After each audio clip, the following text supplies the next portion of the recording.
Olá, egrégora de Virgo. Vamos ver as energias desta semana, este período de 7 dias. Vamos lá. Emane boas energias, Virgo. Boas, belas, agradáveis energias.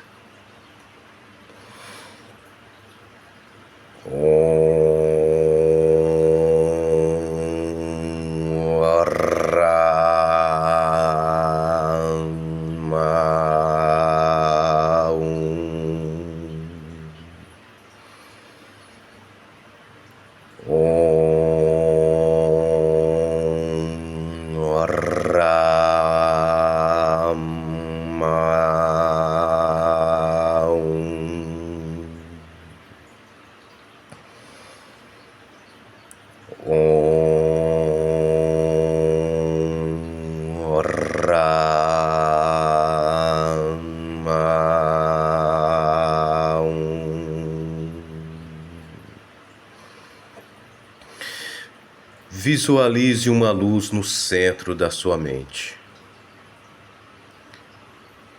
Essa luz expande, irradia,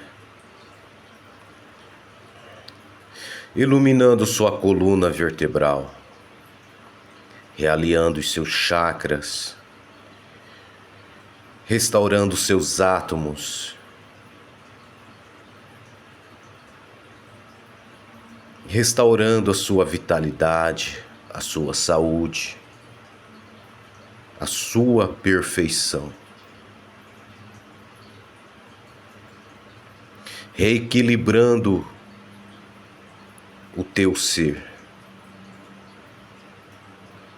O teu espírito se ilumina. Desprenda-se do seu corpo material e leve-se para fora do planeta. Visualize o planeta à distância dentro de uma pirâmide de energia.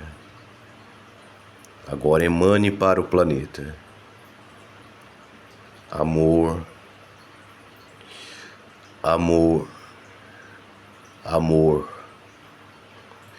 justiça, justiça, justiça.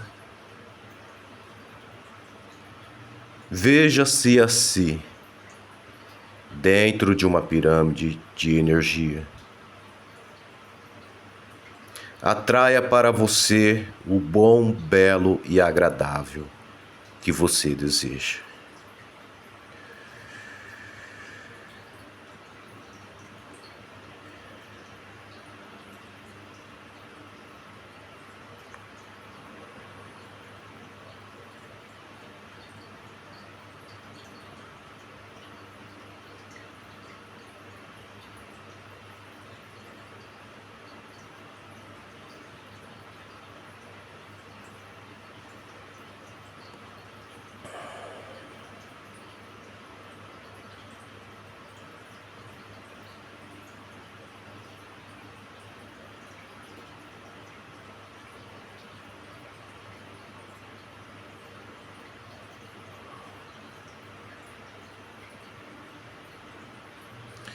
Agora,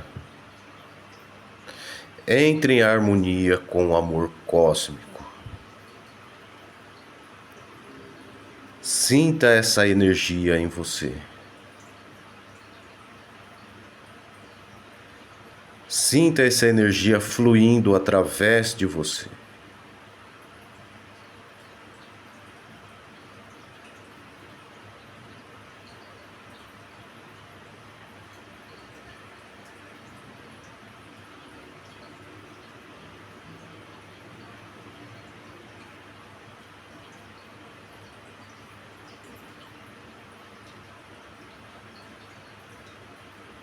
Agora volte e vamos começar.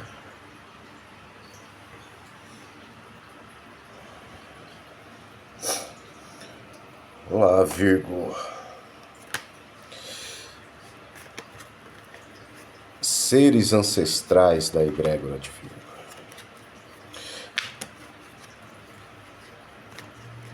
Mentores da egrégora de Virgo, tragam-nos as energias desta semana. Mestre Saint-Germain,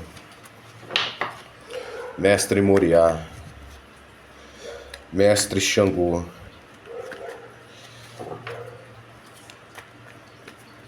mostrem-nos o resultado de nossas ações, o que podemos esperar neste período de 7 dias.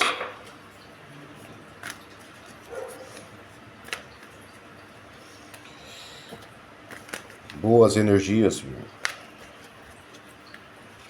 Saúde, dinheiro, felicidades, alegrias, realizações, prosperidade, equilíbrio, paz, amor, progresso.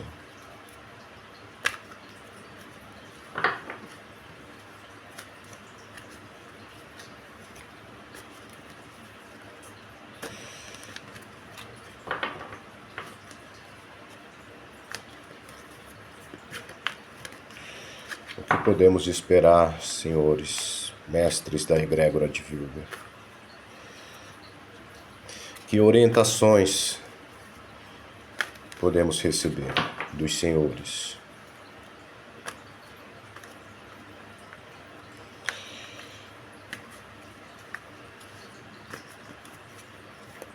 Sabendo que o presente é o resultado do ontem e o futuro é o resultado de hoje. Portanto, a vida é o eterno agora. É o que você faz que define tudo.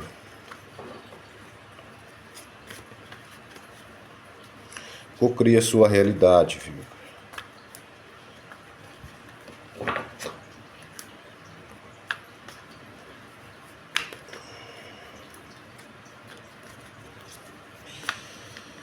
Paz, luz, amor, expansão de consciência, prosperidade, saúde, felicidades, realizações, dinheiro, ouro, transmutação,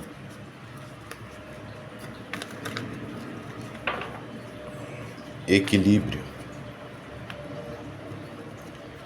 conclusão de projetos, conclusões de nossas missões, do que aqui viemos fazer.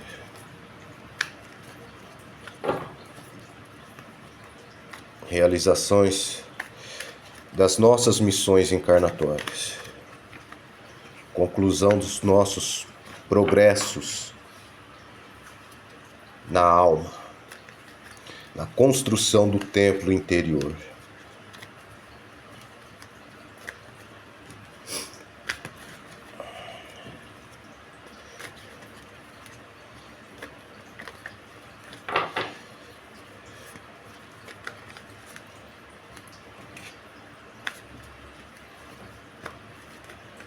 Que não haja lama na estrada dos meus pensamentos, nem folhas mortas na lagoa dos meus propósitos.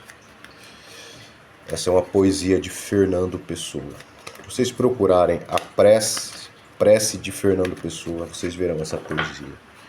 É uma oração muito linda.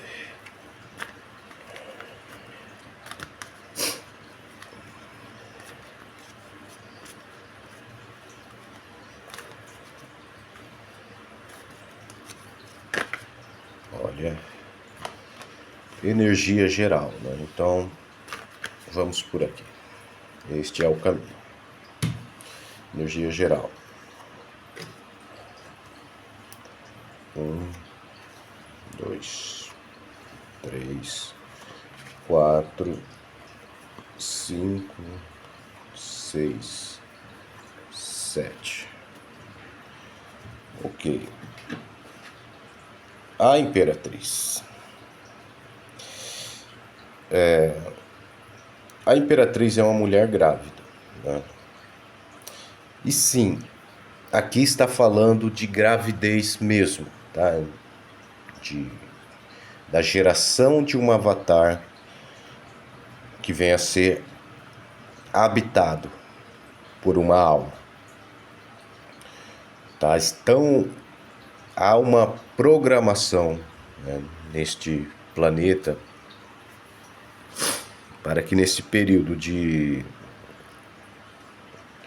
no final de 2023, início de 2024, né, que haja um grande número de encarnações neste planeta, tá? Então, não é uma coisa local, pontual, tá? Mas muitas crianças, muitíssimas crianças estarão nascendo nesse período.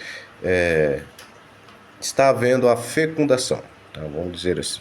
Tá? Não é que as crianças estejam nascendo agora, elas vão nascer meses à frente. Mas bastante crianças,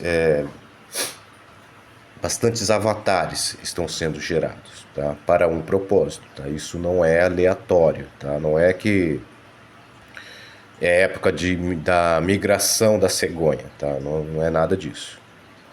Há uma intenção espiritual para trazer essa leva de espíritos nessa época, tá bom? E dezembro, né? O dezembro ele traz a força do 12, né? Do número 12. E nessa época, lá pro dia 25, meados do dia 25, tá? Sempre existe uma elasticidade no período, né? Um desvio padrão, né? A astrologia ela não segue o calendário gregoriano, né? Eles sempre é uma diferença de dias, né? Um desvio padrão para mais ou para menos. Acontece um solstício, tá? O 25 de dezembro não é o nascimento de Jesus. O 25 de dezembro é um solstício. Jesus nasceu em outra data, né? O mestre Sananda, quando encarnou na personalidade ego de Yeshua Ben Yosef, tá? Ele não nasceu em 25 de dezembro, tá? Não morreu na cruz. Ele passou pela cruz, mas ficou em coma, tá? Havia um processo que a escola que ele praticava fazia, né? Os essênios. Ficou em coma para enganar os romanos.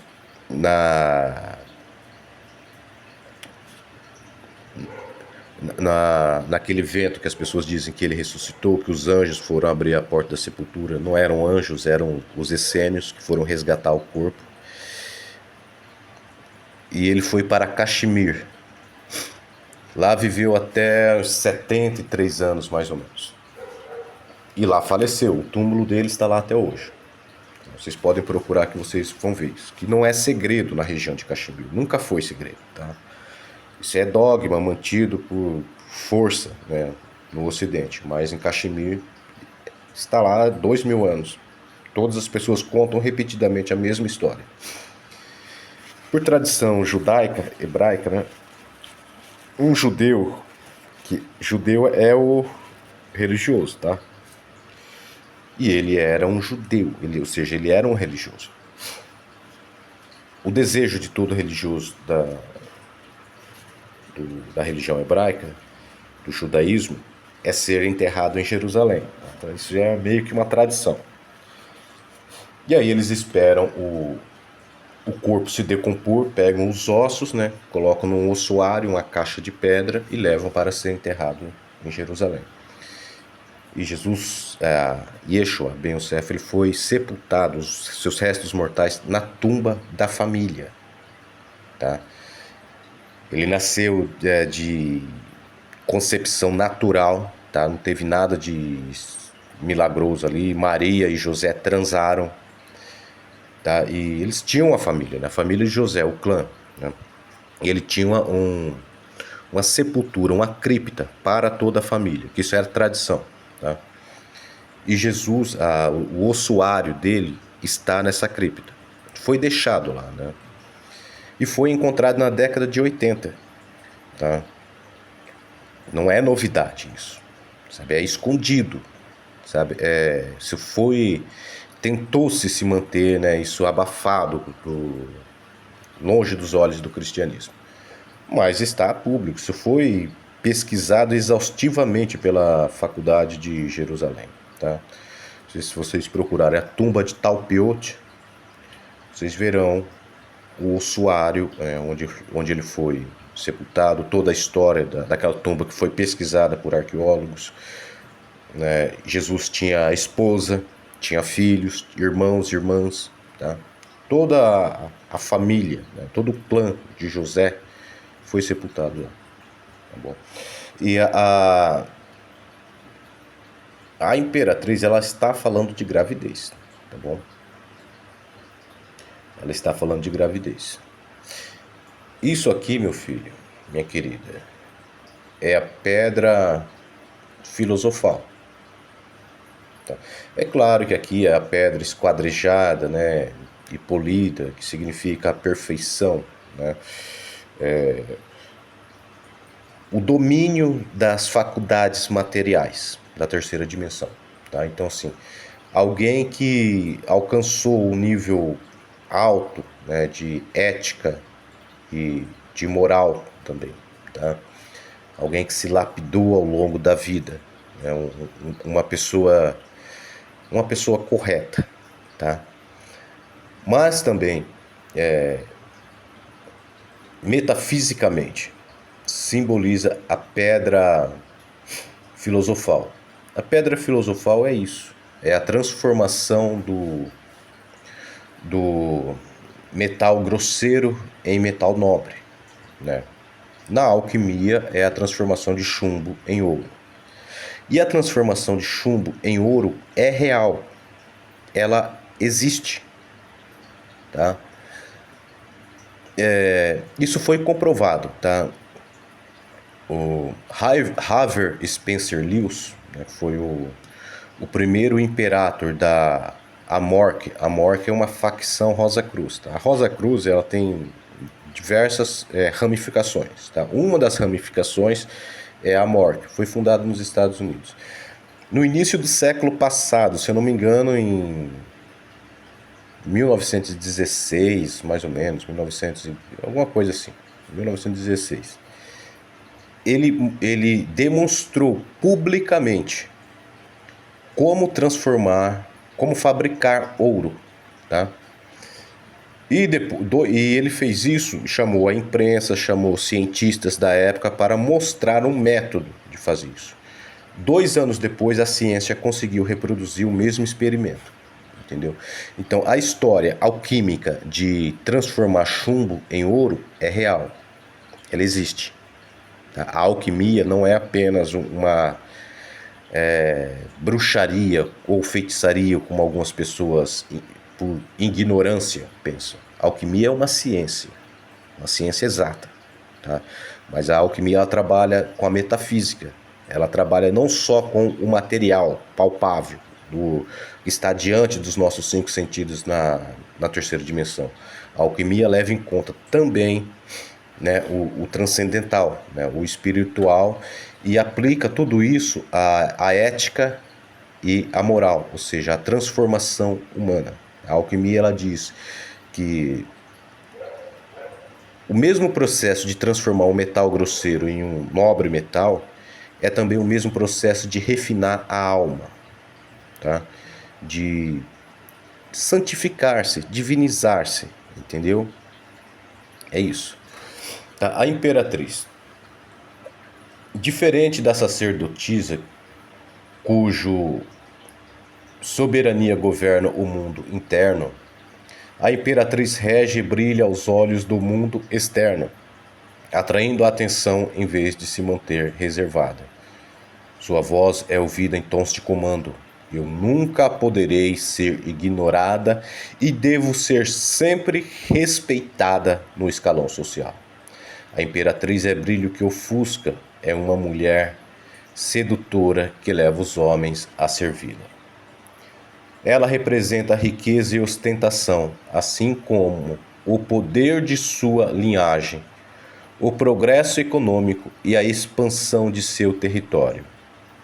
Ela é uma líder e uma autoridade que delibera juízos categóricos e mantém posições firmes. Ela rege e protege seu povo com a mesma força, enfrentando seus inimigos sem hesitação. Ela lidera com elegância e segurança. Ela aprecia a ordem. Para ela, nada deve ser confuso ou ambíguo, tá? Nada deve ser confuso ou ambíguo refere-se à justiça, tá bom? Justiça. Então, algo referente à justiça está ocorrendo nesta semana, tá? Mas com a elegância do domínio feminino. Olha,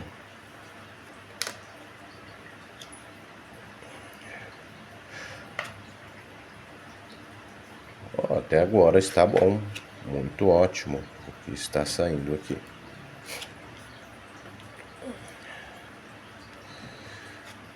Trabalho, ouro,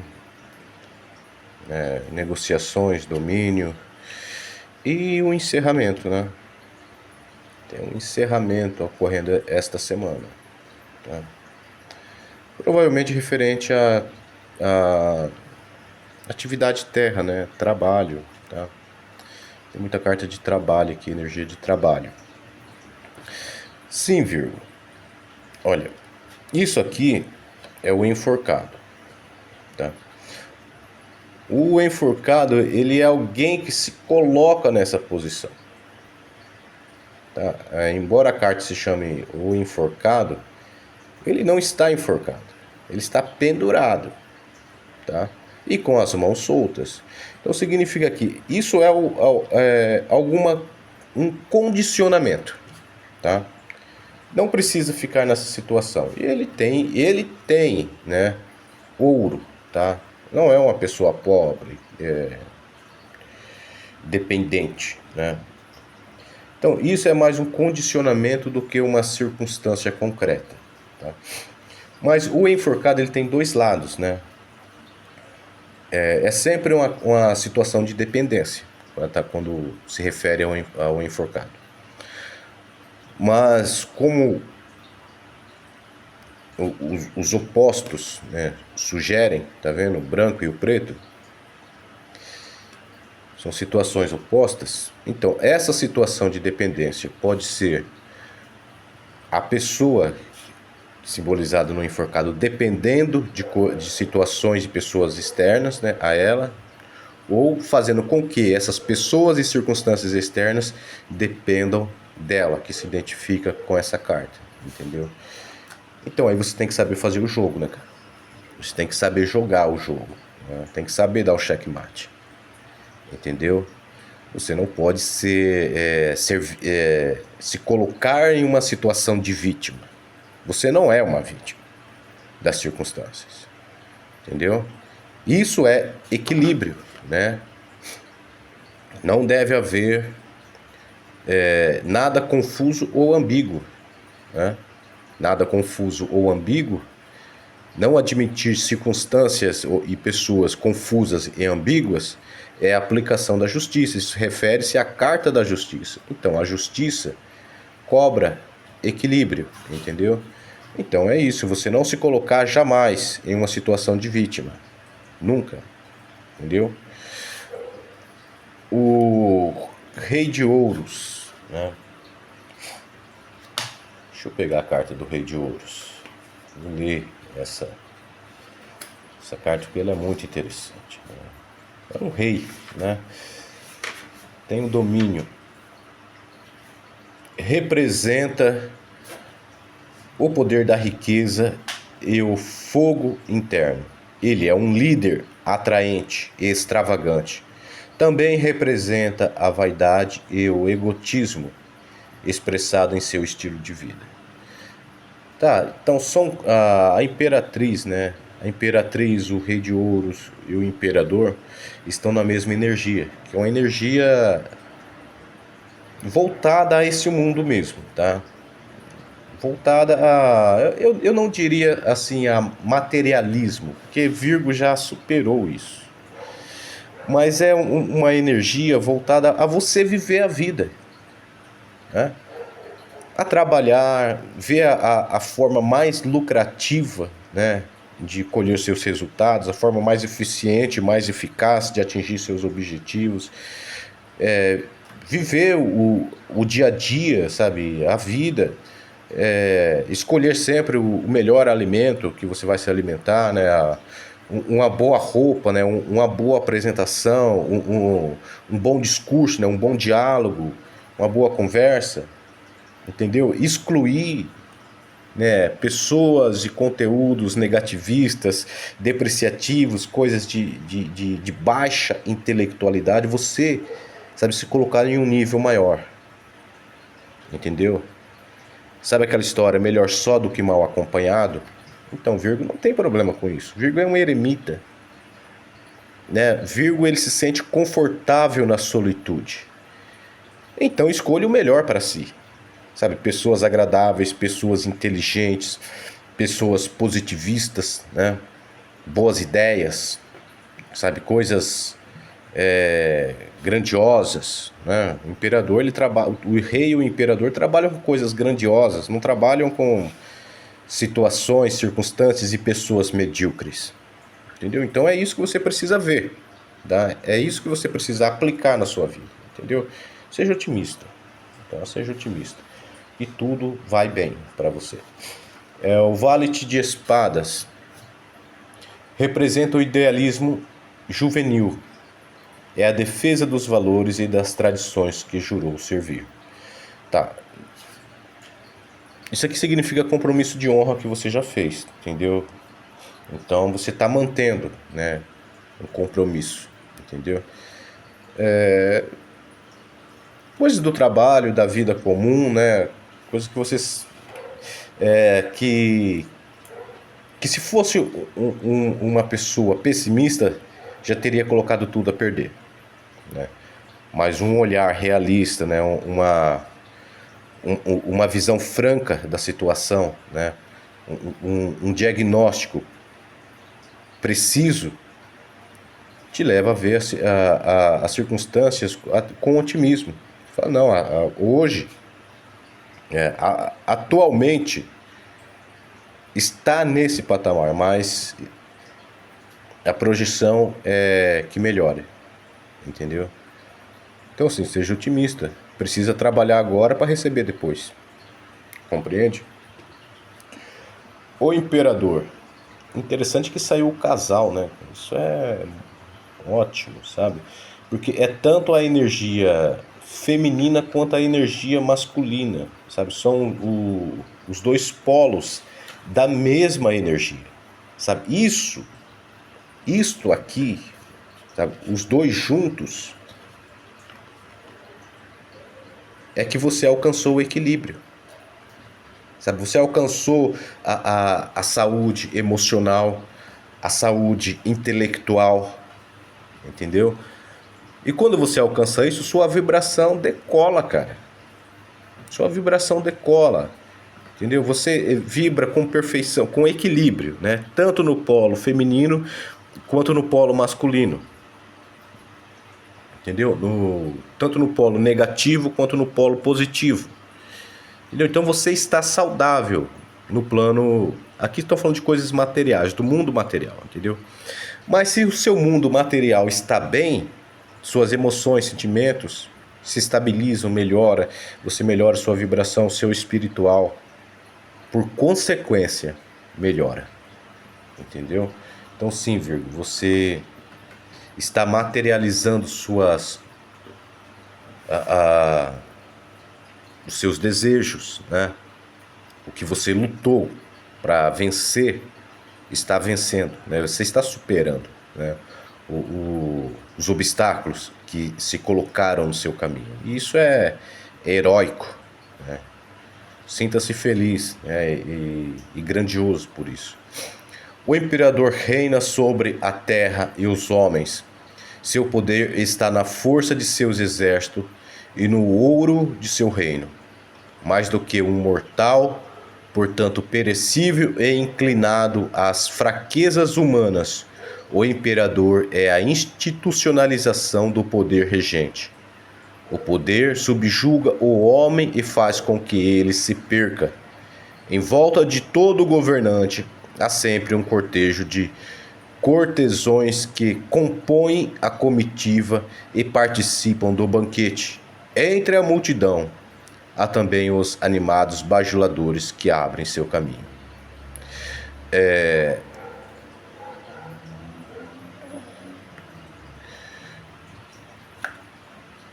Pera aí, viu? Deixa eu ver uma coisa.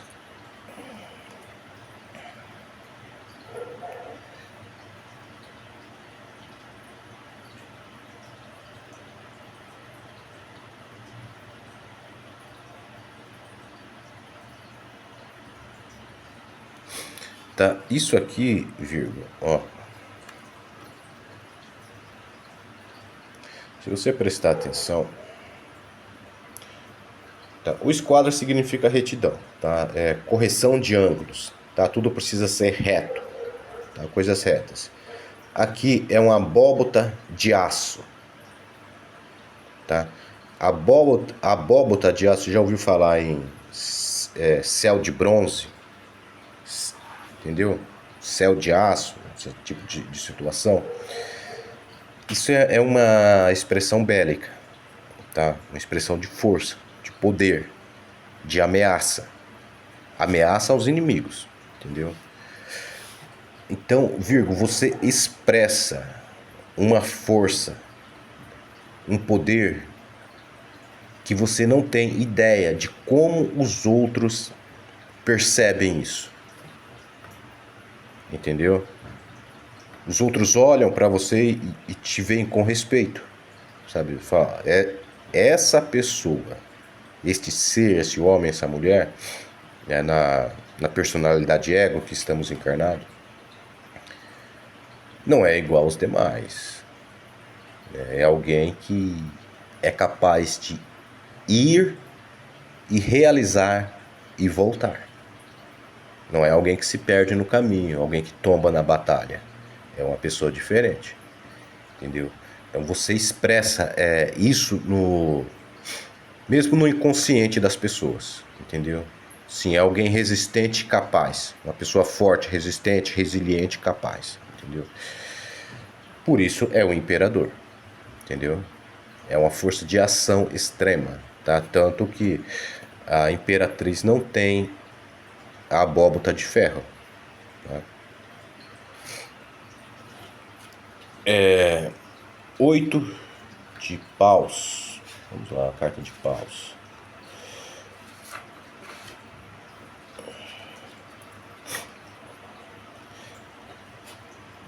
Representa a mudança, a complementação harmoniosa e equilibrada no reino material. Ele prevê um bom desempenho no trabalho, progresso harmonioso e concreto por meio de força de vontade e da perseverança. Não, aqui é o 8, né? Eu li a carta 6, tá? Li a carta 8 agora. Carta 8, tá? É a construção de uma obra para o bem comum. É a estabilidade e a solidez do trabalho que nos protege do mundo externo. Assim, você se internalizar naquilo que você faz, entendeu? E também estabilidade, né? No campo material, na sua atividade, tá? O 7 de paus, o mestre no trabalho. Ele representa a liderança de uma equipe que se esforça por realizar uma tarefa comum. É a perfeição do trabalho. Tá, então aqui estão falando de conclusões perfeitas, né? De encerramentos que estão ficando ótimos, né?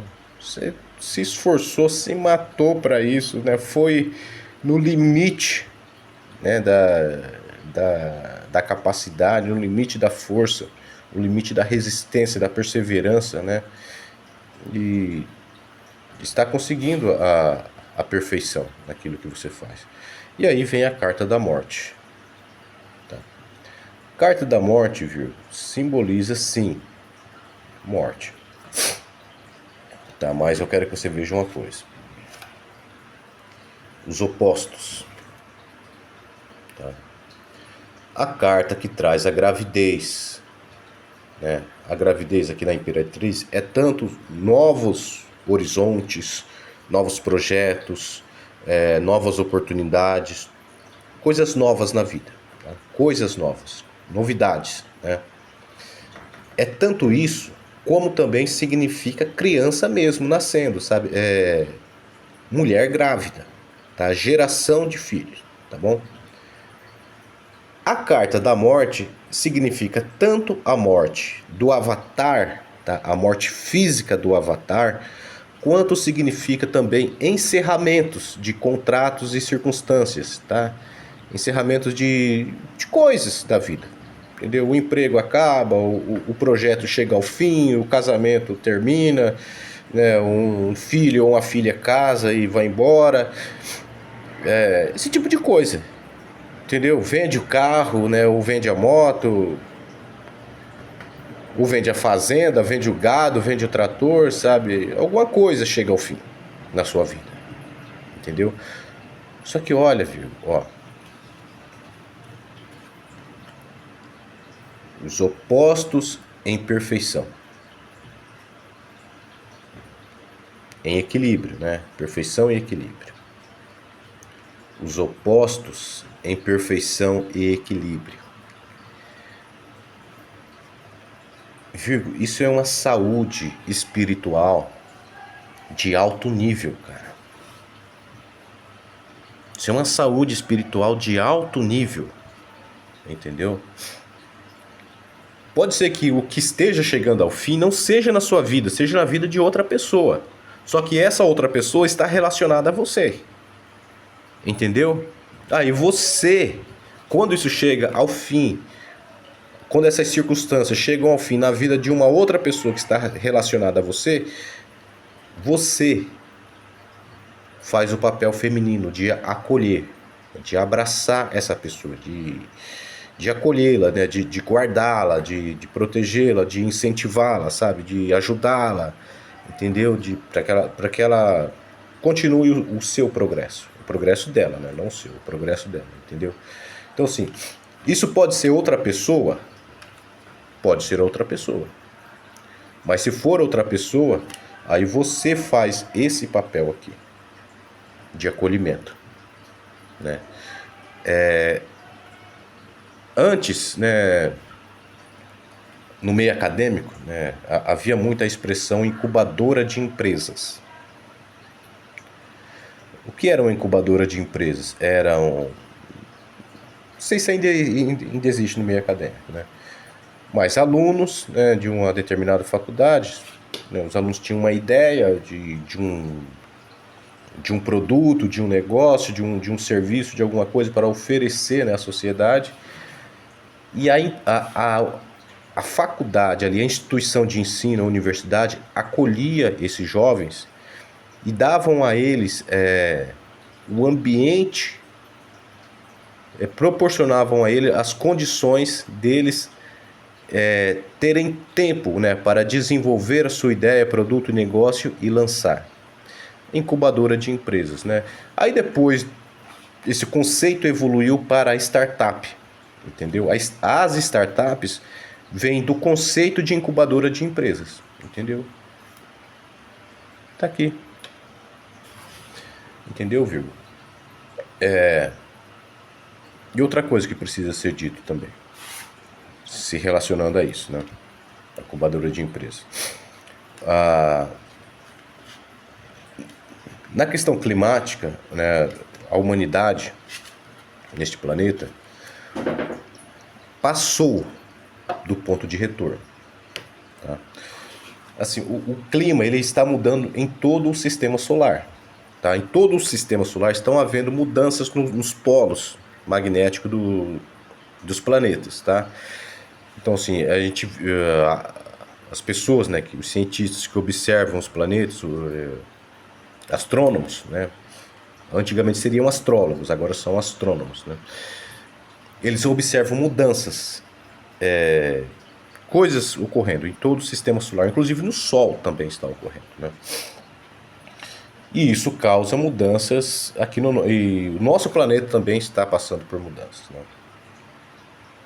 Aí no mundo místico a gente fala da aproximação de Nibirus, né? Nibirus já está no nosso sistema solar, entendeu?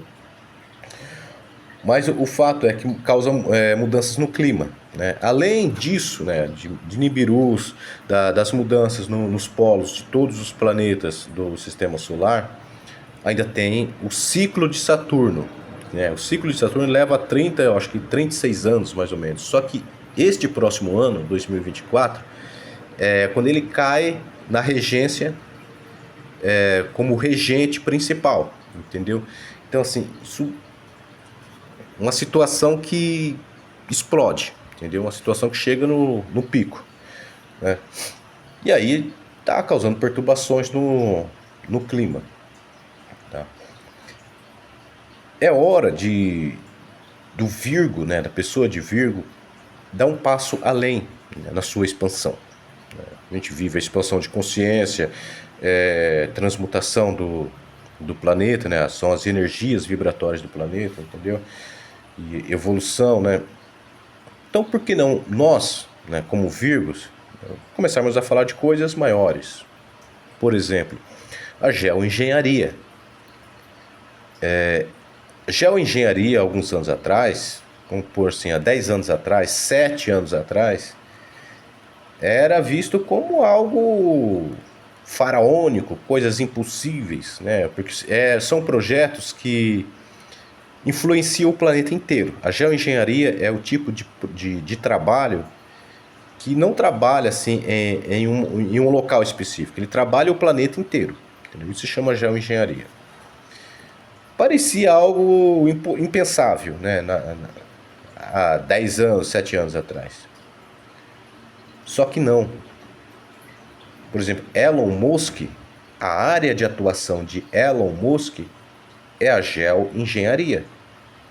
Compreende? Então, assim, o problema climático ele é agravado pelo ser humano. Ele não é evitável. Não foi o ser humano quem iniciou isso, né? Quem provocou isso. O ser humano só agravou por conta do efeito estufa. E o principal elemento que acelera o efeito estufa é a queima de combustíveis fósseis, né?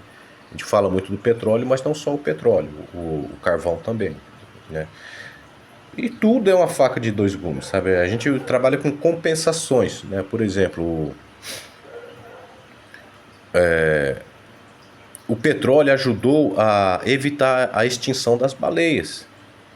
Antigamente a iluminação pública era feita com óleo de baleia. Matava a baleia, retirava o óleo dela para colocar nos lampiões que acendiam, que eram acesos nas ruas, entendeu? O fóssil, os combustíveis fósseis, né, ajudaram a evitar a extinção das baleias, né? Mas agora já passamos de nível, né? Os combustíveis fósseis, a queima, né, lança fumaça, né, fumaça química que sobe para estratosferas, lá, atmosfera, estratosferas, e diminui a proteção contra os raios solares neste planeta, né? E aí causa o efeito estufa, o aquecimento que está aí, né? Agrava, né? Agrava, não causa, mas ele ajuda a agravar isso, né? Então, de que forma nós podemos reverter esse processo, por exemplo? Tornar isso menos danoso. Você sabe que o ar quente, o ar frio, ele tende a ficar na superfície e o ar quente tende a subir, né? Só que lá em cima é tudo muito frio, é congelante. Mas se o ar quente ele tende a subir, significa que se você evaporar a água, o vapor ele sobe, né? Ele sobe, mas precisa descer. porque ele ele está no estado gasoso, vai voltar para o estado líquido quando entrar em choque térmico, né? Por isso que as nuvens, elas não passam de uma determinada altura, entendeu? E aí, quando chove, a chuva ela limpa o ar dos elementos sólidos nocivos que estão no ar, né? Como poeira, né? A poluição causada pela queima de petróleo. Por exemplo, quem mora em grandes cidades como São Paulo, né? A metrópole paulista, sabe quando chega uma época de seca aqui, 3 meses sem chover, quando começa a bater esses picos de seca, o céu da cidade, cara, ele fica sujo. Você vê isso nitidamente, sabe? Uma cor de sujeira mesmo do céu. Quando chove, cara, isso limpa. O céu fica. O horizonte da cidade fica um espetáculo, sabe? Limpo mesmo. Então é comprovado que a água limpa o céu, né? Tanto que já foi feito um experimento com soda, né? Você faz uma cortina de água com soda, usa um ventilador para empurrar o ar, ele sai limpo do outro lado. Esse experimento foi feito pela geoengenharia. E o resultado disso foi os filtros de Arla, o sistema de Arla nos veículos com motor a diesel, entendeu? Esse experimento você consegue ver ele no NetGeo, o canal por assinatura, né? National Geographic, entendeu? Lá tem um programa que fala sobre geoengenharia, se eu não me engano é o Brave Truth. Isso foi há 7 anos atrás, mais ou menos, começou a apresentar esses projetos de geoengenharia, entendeu? Então assim, ó, se você fizer um vaporizador grande o suficiente, tá, aí você tem que trabalhar com a água do mar, não com a água potável, que você não vai ter permissão para fazer isso, né? Mas um vaporizador grande o suficiente instalado no mar para lançar grandes quantidades de vapor no ar, consequentemente, ele vai capturar muitas moléculas nocivas que estão no ar, trazê-las para o solo na precipitação. A cobertura de nuvens resfria o planeta e as chuvas a mais, né, vão combater a seca, né, em diversas partes do planeta, entendeu? Assim como também, se você procurar lá no Breakthrough, desse programa do NetGeo, você vai ver um sistema que foi feito na Califórnia para dessalinizar a água. Mas isso, água subterrânea, tá? Você sabe, por exemplo, o Nordeste tem muita água no subsolo, porém é muita água salobra, né? A água misturada com sal no subsolo do Nordeste. Então as pessoas que estão lá mesmo, pode se pensar, né? Uma pessoa que não conhece a região, não conhece o tipo, você tem que falar, basta furar um poço para irrigar o solo e acaba o problema da seca no Nordeste, né? Só que não é tão simples assim, porque lá a água é salobra, entendeu? Esse problema existe na Califórnia, com produtores rurais, né? Eles começaram a usar demais a água e veio esses períodos de seca prolongado, né? Falta de chuva e esgotou, né? Quase que totalmente a água potável da região, não podiam mais usar água para irrigação de suas fazendas, até que alguns estudantes fizeram um sistema para dessalinizar a água do solo. Tira a água do solo, né, no sistema de bomba, cava o poço artesiano, aí faz os encanamentos para tirar a água, mas são chapas de metal, né, com reflexivos, né, como uma chapa de cobre, não, qual o metal reflexivo? Não, o metal que reflete o sol, né? O cano ele passa em frente essa placa curvada, só que essa placa está refletindo a luz do sol no ponto, convergindo a luz do sol no ponto por onde o cano passa. Isso aquece a água de uma forma que ela vira vapor. Quando ela vira vapor, ela é passada por um outro compartimento para poder resfriar a água, né? Para o vapor voltar a ser água. Só que nesse processo que ela se torna vapor, ela deixa o sal para trás, porque o sal é sólido, ele não consegue flutuar com o vapor. Esse sal é o sal mais puro e mais caro que existe no mundo. Ele é usado por indústrias químicas, né, como indústria de cosmético, né, principalmente indústria de cosmético, usa esse sal, esse tipo de sal, né, que é o sal cosmético e farmacêutico, né, indústria de cosmético e farmacêutico. usa esse tipo de sal, entendeu? Ou seja, a água do Nordeste, ela é uma água que pode ser dessalinizada, acaba com a seca no Nordeste. Esse mesmo sistema, né, de vaporizar a água, aquecer a água, transformá-la em vapor e fazê-la voltar ao estado sólido, é uma ótima solução para despoluir rios poluídos, né, como os rios da Grande São Paulo, por exemplo, né, são os rios mais poluídos do mundo, né, o rio Tietê, ele é um dos rios mais poluídos do mundo. E na Eco 92, o Japão deu dinheiro, ele ofereceu dinheiro para despoluir totalmente o rio Tietê. Na Eco 92 foi a época do Fernando Collor. Aí passou-se o tempo, a obra não foi feita, o cara que hoje é vice-presidente, né, o Geraldo Alckmin, quando ele era governador de São Paulo, ele pegou esse dinheiro. Tanto que o primeiro-ministro do Japão esteve aqui no Brasil para acompanhar as obras de despoluição do rio Tietê. Cara, não fez nada.